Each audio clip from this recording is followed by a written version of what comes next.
Hi friends, मैं साधना दुबे बोल रही हूँ। मैं चीफ़ मैनेजर इंडियन बैंक से हूँ। मेरा ट्रांसफ़र इस समय ज़ोनल ऑफ़िस नागपुर में हो रखा है और ये वीडियो मैं क्यों बना रही हूँ ये मैं आपको बता देती हूँ। मैं पिछले 1 सालों से ज़ोनल ऑफ़िस नागपुर में काम कर रही हूँ और यहाँ पे मुझको जो भी काम दिया जाता है मैं पूरी कोशिश करती हूँ करने के लिए। जो हमारे यहाँ के नए डीज़ेडएम मिस्टर विजय शंकर ठाकुर आए हैं हैदराबाद से, उन्होंने मुझे इतना ज़्यादा परेशान करके रखा हुआ, इतना ज़्यादा कि मैं आपको बता नहीं सकती। वो हर वक्त मेरे लिए अनाप शनाप बोला करते हैं ग्रुप में और मेरे ऑफिस में भी, मेरे स्टाफ के साथ और बाहर वालों के साथ भी। इतना ही नहीं, उन्होंने कई बार मुझे मोबाइल पे अपने एक्सेस ले रखा हुआ है ज़ोनल ऑफ़िस के कैमरे का, और ज़ूम कर कर के देखते हैं कि मैं क्या काम कर रही हूँ, मैं कितनी देर सीट पे बैठी हूँ, मैं कितनी देर उठ के गई हूँ, मैं किसके साथ बात कर रही हूँ, मैं कौन सी लोन की फ़ाइल पढ़ रही हूँ, मैं कस्टमर्स से फॉलोअप कर रही हूँ कि नहीं कर रही हूँ, मैं ब्रांचेस से फॉलोअप कर रही हूँ कि नहीं कर रही हूँ, मैंने शाम को कितना काम किया है वो मुझे उन्हें रिपोर्ट करके जाना होता है। मैं रिपोर्ट करती हूँ, मैं कभी कभी भूल जाती हूँ, उसके लिए मुझे वो बहुत ज़्यादा अनाप शनाप बोलते हैं। वो ऑफिशियली मुझे नहीं, वो मुझे अनऑफिशियली तंग करते हैं। अगर कोई भी कस्टमर या स्टाफ या फिर सीए या फिर कोई भी बंदा जो बैंक से रिलेट करता है बाहर से मुझसे मिलने आ जाता है, तो वो वीडियो में देखते हैं कि मैं कितनी देर उस बंदे से बात कर रही हूँ और मुझसे बुला के पूछते हैं तुम किसके पास बैठी थी, तुमने क्या बात की, क्यों बात की तुमने, वो कौन था, कहाँ से आया था। इस तरीके से वो मुझसे सवाल जवाब करते हैं। मैं चीफ मैनेजर हूँ लेकिन मुझे इतना ज़्यादा परेशान करते हैं, इतना ज़्यादा परेशान करते हैं। अगर मैं उनसे छुट्टी मांग लेती हूँ कि मुझे छुट्टी चाहिए, तो वो जोनल ऑफिस ग्रुप में व्हाट्सएप पे लिखते हैं कि क्रेडिट डिपार्टमेंट को छुट्टी नहीं मिलेगी। वो सिर्फ मेरे लिए लिखते हैं। मुझे पीरियड्स आ रहे होते हैं ना, मुझे पीरियड्स आ रहे होते हैं तो मुझे उन्हें लिख के भेजना पड़ता है कि मुझे पीरियड्स आ रहे हैं इसीलिए मुझे छुट्टी चाहिए, वरना वो मेरी छुट्टी अप्रूव नहीं करते हैं। जब तक मैं उन्हें खुल के रीज़न नहीं बताती हूँ कि मैं हॉस्पिटल क्यों जा रही हूँ, तब भी वो मुझे नहीं छुट्टी देते हैं, परेशान करके रखते हैं, कहते हैं एलओपी मार्क कर दूंगा। ये मुझे पिछले 1 साल से तंग कर रहे हैं। उसके बाद हमारे जोनल ऑफिस में रीशफलिंग हुई, मेरा डिपार्टमेंट बदला गया क्रेडिट, तो इन्होंने उसके खुंदस में आके मुझे अपने चैम्बर में बिठा के बोला कि तुमने क्रेडिट के लिए हाँ क्यों की। तो मैंने कहा आप मुझे कोई भी काम दे दीजिए, उसके लिए मैं हाँ ही करूँगी, ना नहीं करूँगी, क्योंकि वो काम मैं कर सकती हूँ। ये मैं अपने आप में जानती हूँ अपने आप को। मैं चाहे कितना भी आउटपुट देने की कोशिश करूं, लेकिन फिर भी वो मेरे काम में कमी निकाल के मुझे रोज़ शाम को अपने चैम्बर में बुलाते हैं और मुझसे ये कहते हैं कि तुम काम करने का ढोंग करती हो, तुम दिखावा करती हो, तुम काम चोर हो 1 नंबर की। हमारे जोनल ऑफिस में 3 और चीफ मैनेजर हैं, लेकिन उनसे इस तरीके का बर्ताव नहीं किया जाता क्योंकि वो आदमी चीफ मैनेजर हैं और मैं औरत चीफ मैनेजर हूँ। इतना ही नहीं, शुरू के दिनों में इन्होंने मेरे कपड़ों पे कमेंट करना स्टार्ट किया था, मेरी नेल पॉलिश पे कमेंट करना स्टार्ट किया था। मेरे नेल्स बड़े हैं, मैं नेल पॉलिश बदल के आती हूँ, उस पर इन्होंने कमेंट करना स्टार्ट किया था।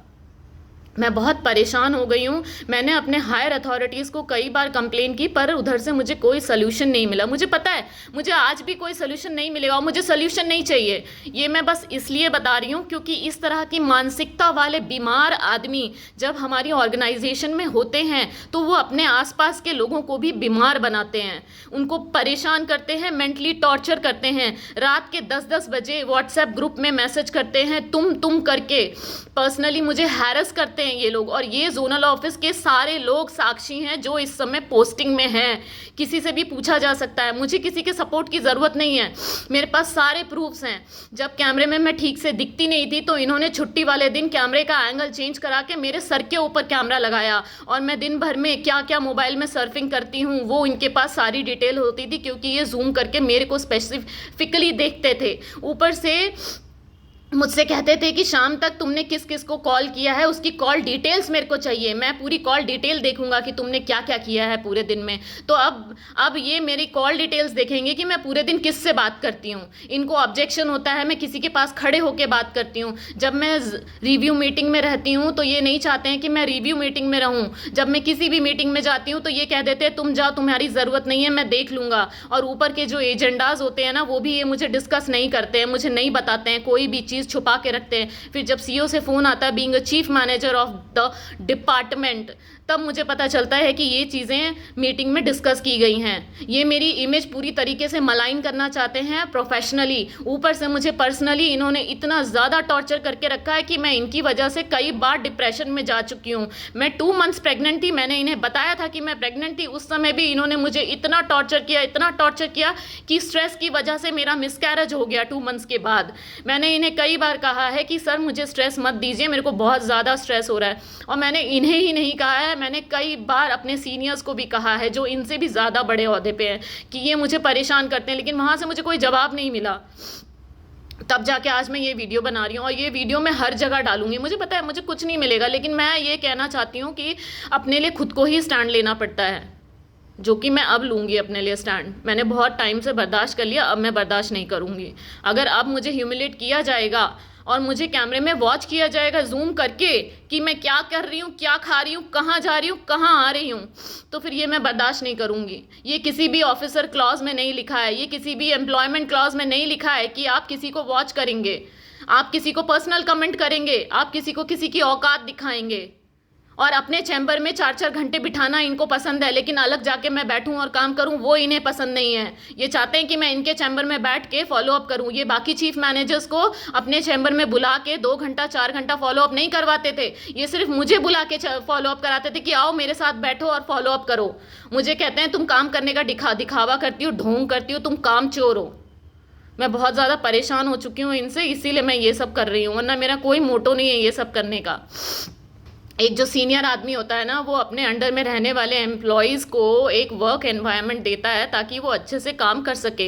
ये मुझे वो एनवायरनमेंट नहीं दे रहे हैं, बल्कि ये नेगेटिविटी इतना ज़्यादा क्रिएट करते हैं, इतना ज़्यादा क्रिएट करते हैं ऑफिस में कि सारे लोग इनसे परेशान हैं, बट कोई बोल नहीं पाता है क्योंकि ये स्पेसिफिकली मुझे डेली टारगेट करते हैं। मॉर्निंग में मुझे टारगेट करेंगे, इवनिंग में मुझे टारगेट करेंगे, डे टाइम में मुझे टारगेट करेंगे।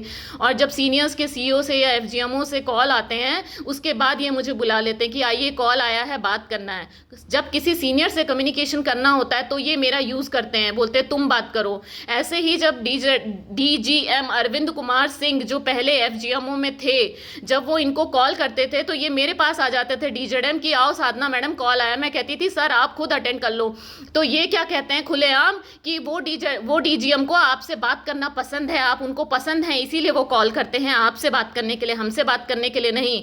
क्या ये कमेंट शोभा देता है इस आदमी को कि ये आदमी मुझे ये बता रहा है कि दूसरे आदमी को मेरे से बात करना पसंद है? और आगे ये सारी फीमेल्स एम्प्लॉय के लिए है कि कोई भी आपके लिए स्टैंड नहीं लेगा। अगर कोई भी आदमी आपको परेशान करता है आपके वर्क प्लेस पे, उसको तुरंत 1090 पे कॉल करके अंदर करवा दो, सीधा अंदर करवा दो। अब क्योंकि आपके ऑर्गेनाइजेशन में खाली ना कंप्लेन होंगी और इंक्वायरी होंगी और कुछ नहीं हो सकता ऐसे आदमियों के लिए। और ऐसे मैंने बहुत सारे आदमी देखे हैं। और अगर हम औरतें आवाज़ उठाती हैं, कुछ भी बोलती हैं, तो सब यही कहा जाता है कि ये खराब है,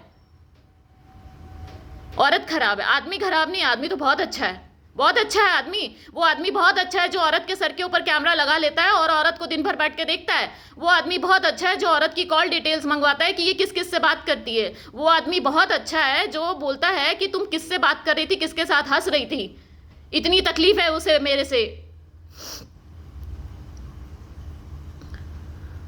इतना हैरेसमेंट मेरे 14 ईयर्स के करियर में कभी नहीं हुआ। मेरे बहुत अच्छे अच्छे बॉसेस रहे हैं जिनके साथ मैंने काम किया है। कभी किसी बॉस ने मुझे इस तरीके से हैरेस नहीं किया जिस तरीके से इन्होंने मुझे हैरेस किया है।